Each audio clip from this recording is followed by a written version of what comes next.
Hello friends, आज हम class 10 का chapter number 3 metals and non metals पढ़ेंगे, जिसमें सबसे पहले तो हमें ये पता होना चाहिए कि मेटल्स एंड नॉन मेटल्स होते क्या हैं। और metals and non metals elements के पार्ट होते हैं।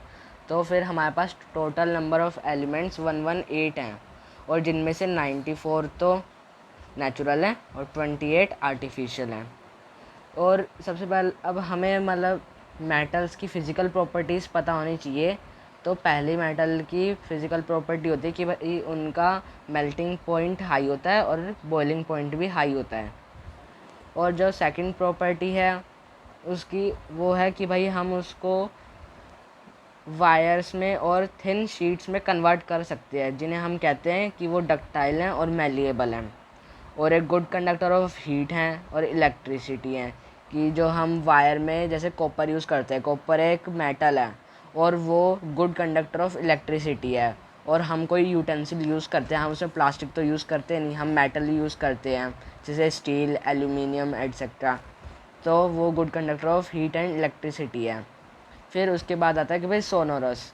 सोनोरस का मतलब होता है कि कोई भी चीज़ जो प्रोड्यूस करे साउंड, अगर हम उनको बीट करें तो मेटल्स प्रोड्यूस करती है साउंड। और अगर हम इनके कलर के ऊपर जाते हैं कि भाई इनका कलर कैसा है, ये मोस्टली सिल्वर और ग्रे कलर में होते हैं अगर हम देखें। मगर कॉपर और गोल्ड इनके एक्सेप्शनल केस होते हैं, जो कि कॉपर, गोल्ड ये कि एक्सेप्शनल केस होते हैं। और इसके बाद इनके कुछ एक्सेप्शन भी होते हैं कि भाई मरकरी है, जैसे वो लिक्विड फॉर्म में होता है रूम टेम्परेचर पे, ऐसे। अब इनकी हम केमिकल प्रॉपर्टीज़ ही देख लेते हैं। कि अब केमिकल प्रॉपर्टीज़ देखते हैं कि भाई जो मेटल्स होते हैं वो ऑक्सीजन के साथ रिएक्ट करते हैं, और ऑक्सीजन एयर में से जो लेते हैं। तो जब मेटल ऑक्सीजन के साथ रिएक्ट करेंगे तो वो मेटल ऑक्साइड बनाएंगे, और मेटल ऑक्साइड का नेचर बेसिक होता है।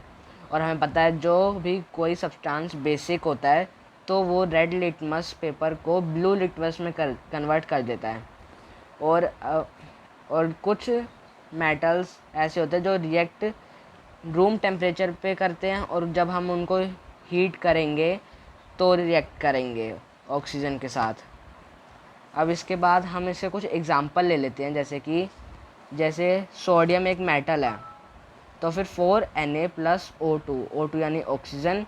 और हमें कि अगर एग्ज़ाम में अगर कुछ भी आता है तो अगर हमें रिएक्शन लिखनी होती है तो हमें यानी कि सॉलिड और गैस ब्रैकेट में G या S या AQ एक्वस ये लिखना पड़ता है, वरना मार्क्स कट सकते हैं।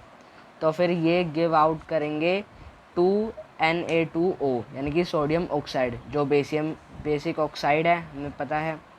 फिर अब जैसे सोडियम और पोटेशियम जो होते हैं वो रिएक्टिव होते हैं अपने नेचर में, बहुत ज़्यादा रिएक्टिव होते हैं, कि जो ऑक्सीजन से अगर ये रिएक्ट करेंगे ओपन में तो ये कैच फायर कर इजीली ये फायर को कैच कर लेंगे।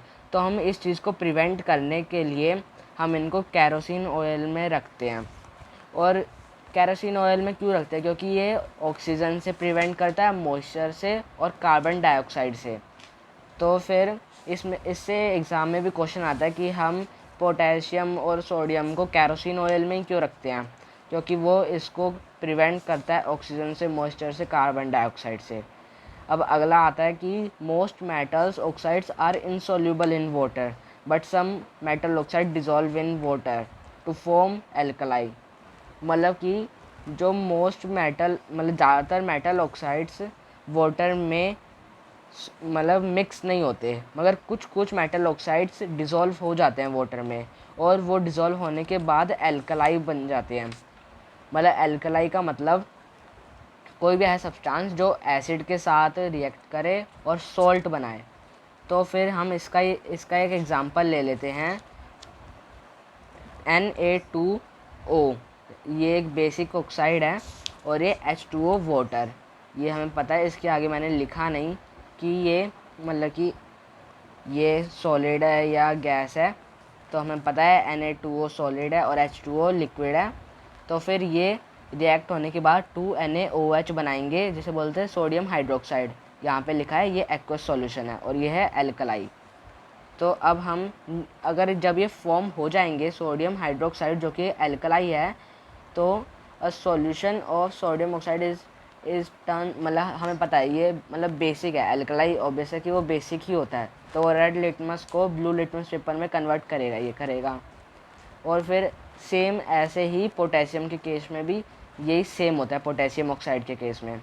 फिर मैग्नीशियम, मतलब मैग्नीशियम के केस में ये ऑक्सीजन से रिएक्ट नहीं होता रूम टेम्परेचर पे, मगर ये तब रिएक्ट होता है जब हम इसको हीट करेंगे, और ये एयर में अगर हम इसको हीट करें तो मतलब ये फायर को कैच कर लेगा ये भी, और फायर को कैच करने के बाद जो इससे हीट, बहुत ज़्यादा हीट निकलेगी और लाइट निकलेगी। हमारी बुक में भी इसका एग्जाम्पल और इसकी पिक्चर दी हुई है कि ये हीट और लाइट को बहुत ज़्यादा गिव करेगी, मतलब कि गिव अवे करेगी, और ये बेसिक ऑक्साइड बनाएगा जिसे बोलते हैं मैग्नीशियम ऑक्साइड। और इसकी नीचे रिएक्शन भी लिखी हुई है कि मैग्नीशियम जब वाटर के ऑक्सीजन के साथ जब रिएक्ट करेगा मैग्नीशियम, तो फिर वो मैग्नीशियम ऑक्साइड बनेगा 2MgO, जो कि एक वाइट पाउडर की फॉर्म में निकलेगा। और फिर इसके बाद हमने ऊपर पढ़ा था कि ये मैग्नीशियम ऑक्साइड जब बन जाएगा तो फिर अगर हम इनको वाटर के साथ, ये रिएक्ट तब करेगा जब ये मैग्नीशियम ऑक्साइड बन जाएगा, और जब ये मैग्नीशियम ऑक्साइड वाटर के साथ जब रिएक्ट करेगा तो ये एक्वस सॉल्यूशन बनेगा जिसे हम बोलते हैं MgOH होल ट्वाइस, जिसे बोलते हैं मैग्नीशियम हाइड्रोक्साइड, और ये बेस होता है। तो इसके आगे का हम नेक्स्ट पार्ट में पढ़ेंगे वीडियो के।